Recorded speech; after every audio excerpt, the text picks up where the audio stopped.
Hi అండి. ఇదైతే Saturday mini vlog. Saturday రోజైతే నేను మార్నింగ్ బ్రేక్‌ఫాస్ట్‌కి అయితే ఇడ్లీ చేస్తున్నా. ఇడ్లీలోకి చట్నీ అయితే పల్లి చట్నీ, పుట్నాలు కలిపి చేస్తున్నాను అనమాట. ఇంకా మా పిల్లలకి స్కూల్ అయితే హాలిడేస్ ఇవ్వలేదు. వాళ్ళకి మే 2 దాకా స్కూల్ ఉంటుంది. సో, ఇంక అందుకని మార్నింగ్ బ్రేక్‌ఫాస్ట్ అయితే చేసి బాక్స్‌లో కూడా ఇంకా ఇడ్లీనే పెడుతున్నాను అనమాట. లంచ్ టైంలో ఇంటికొస్తారు. హాఫ్ డే స్కూల్స్ కదా! సో, ఇంక నేనైతే ఇడ్లీ ప్లేట్లలో పెట్టేసి పొయ్యి మీద అయితే పెట్టేశాను. ఇంకా పల్లీలు ఇట్లా చల్లారిన తర్వాత కొంచెం సాల్ట్ వేసుకొని మిక్స్ అయితే పట్టుకున్నా. చట్నీ కూడా రెడీ అయిపోయింది. ఇంకా ఈ చట్నీలోకి అయితే తాలింపు వేస్తున్నా.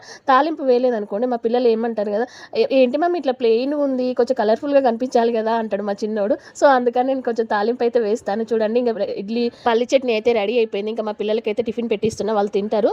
ఇడ్లీ కొంచెం కష్టమే తినడం, కానీ ఇంకా తప్పదు కదా, ఇడ్లీ చేసినప్పుడు అదే తినాలి కదా. ఇంకా మధ్యాహ్నం లంచ్లోకి అయితే నేను బెండకాయ కర్రీ చేద్దామని బెండకాయలు అయితే కట్ చేసిన. పిల్లలు స్కూల్కి వెళ్ళిపోయిన తర్వాత ఇంకా బెండకాయలు కట్ చేసి కూర పొయ్యి మీద వేసినాక ఇల్లు ఊడ్చి తూడ్చి వంట చేసిన గిన్నెలన్నీ ఉంటే తోమేసిన, నీట్గా తోమి ఎక్కడెక్కడ సర్దుకు.